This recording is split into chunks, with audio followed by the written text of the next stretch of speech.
రీసెంట్గా టోలీ Chowki police station లిమిట్స్లో 3 property అఫెన్స్లు అయినాయి. అవి వెంటనే with in a couple of days లేదా ఒక 3-4 డేస్లో మన ఎస్హెచ్ఓ గారి ఆధ్వర్యంలో ఏసీపీ గారి డైరెక్షన్లో డిఐ గారు అండ్ టీమ్ డిటెక్ట్ చేయడం జరిగింది. అందులో భాగంగా ఫస్ట్ కేసు ఇది వచ్చేసరికి ఆటో థెఫ్ట్ మనకు 12 July morning 10 o'clock auto driver cum owner Mastan Rao గారు అబ్జర్వ్ చేస్తారు. వాళ్ళ ఇంటి ముంగట పెట్టిన పార్కింగ్ చేసిన అతని ఆటో TS12UA8198 అది దొంగతనం జరిగిందని చెప్పేసి అతను గమనిస్తాడు. వెంటనే వచ్చి మనకు కంప్లైంట్ ఇస్తే ఒక కేసు కూడా రిజిస్టర్ చేయడం జరిగింది under section 303 class 2 crime number 72/2025. ఇందులో సీసీ ఫుటేజ్ ఆధారంగా క్రైమ్ టీం వాళ్ళు అప్ టు దీన్ని చాలా దూరం చెప్పాలంటే చిలకలగూడ తర్వాత ఇంకా దూరమైన ప్రాంతాల్లోకి వెళ్ళేసి ప్రతి సీసీ ఫుటేజ్ని చెక్ చేసి హమీద్ ఖాన్ అనే అలియాస్ అడ్డు ఇతను యాక్చువల్లీ జూనియర్ ఉన్నప్పుడు కూడా ఒక కేసులో ఇన్వాల్వ్ అవ్వడం జరిగింది. ఇప్పుడు ప్రజెంట్ 19 years ఇతన్ని పట్టుకోవడం జరిగింది. ఇప్పుడు ప్రజెంట్ మన కస్టడీలో ఉన్నాడు. ఇవాళ రిమైండ్ చేస్తాము. కార్ఖానా పిఎస్లో కూడా ఒక దొంగతనం కేసు ఉంది. కేసు వచ్చేసరికి ఇది ఇంట్లో ఉన్న బంగారు ఆభరణాలను దొంగిలించిన కేసు. శ్రీమతి సయ్యద జుఫిషన్ ఈ మేడం గారు మనకు 13వ తారీఖు జూలై 11 o'clock వచ్చి కంప్లైంట్ ఇస్తారు.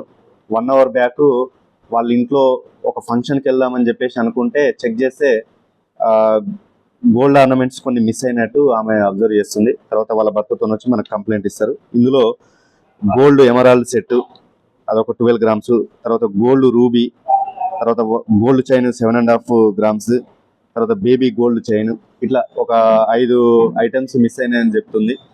వీళ్ళు కూడా లక్కీగా వీళ్ళ ఇంట్లో ఒక సీసీ ఫుటేజ్ ఉంటుంది.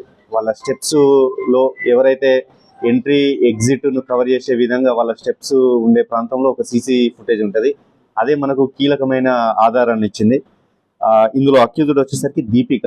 ఈమె గతంలో వీళ్ళింట్లోనే ఒక 1 year బ్యాక్ అనుకుంటా సుమారు వీళ్ళింట్లోనే మేడ్గా పనిచేసి మళ్ళీ మానేసింది, వేరే దగ్గర వర్క్ చేసింది. సో వీళ్ళ మూమెంట్స్ ఏంటన్నది వాళ్ళకి క్లియర్గా దీపికకు అర్థమవుతుంది. వీళ్ళు లంచ్కు డిన్నర్కి ఎప్పుడు వెళ్తారు, ఎక్కడ ఎక్కువసేపు ఉంటారు, పై ఫ్లోర్లో ఎంతసేపు ఉంటారు, కింది ఫ్లోర్లో ఎంతసేపు ఉంటారు అని చెప్పేసి అందులో భాగంగా కింది ఫ్లోర్లో ఉన్నప్పుడు ఈమె పైకి వెళ్ళేసి నగలను దొంగతనం చేయడం జరిగింది. కూడా మన క్రైమ్ టీం వాళ్ళు చాకచక్యంగా వ్యవహరించి దీపికను అరెస్ట్ చేసి ఇంటాక్ట్ ప్రాపర్టీ మొత్తం ఎంత ప్రాపర్టీ అయితే లాస్ట్ అయిందో సుమారు 50 grams అంటే 5 తులాలు 4 లక్షల వర్త్ అంతే ప్రాపర్టీని రికవరీ కూడా చేయడం జరిగింది. ఇంకొకటి థర్డ్ కేసు ఇది వచ్చేసరికి Jawa bike 2-wheeler theft.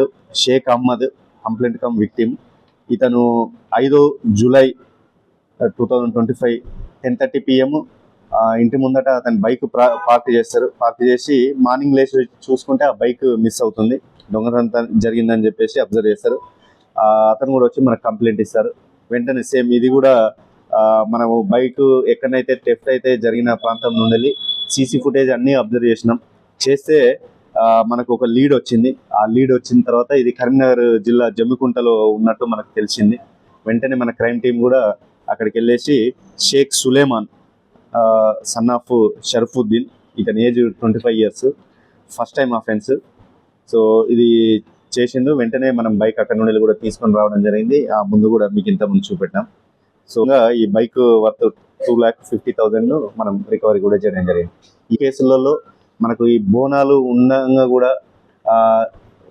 Offence జరిగినప్పటి నుండి ఎవ్రీడే వీళ్ళు కంటిన్యూస్ ఎఫర్ట్స్ అని చేశారు. అందులో భాగంగా క్రైమ్ డిఐ మన బాలరాజు గారు అతని టీం 3 టీములుగా డివైడ్ అయ్యి చేశారు. వాళ్ళందరికీ కూడా ఏసీపీ గారు ఎస్హెచ్ఓ గారు రివార్డ్స్ కూడా ఇప్పుడు ఇస్తారు. కరీంనగర్ నుండి ఇటు వచ్చి అఫెన్స్ చేసుకొని వెళ్ళిండు. ఏమి ఉండట్లేదు. సులేమాన్ అతని ఇతని కూడా వీళ్ళు ఎట్లా చూస్తారు అంటే ఆ వల్నరబిలిటీ కొంచెం అక్కడ ఎవరు లేరు, చుట్టుపక్కల చూస్తారు ఖాళీగా ఉన్నది, లేదంటే సీసీ ఫుటేజ్లు తక్కువ ఉన్నాయి, లేకపోతే ఇంకేదన్నా చూసి ఆ వల్నరబిలిటీ చూసి చేస్తారు. ఒక్కొక్కసారి ర్యాండమ్గా అవుతుంది మనకు.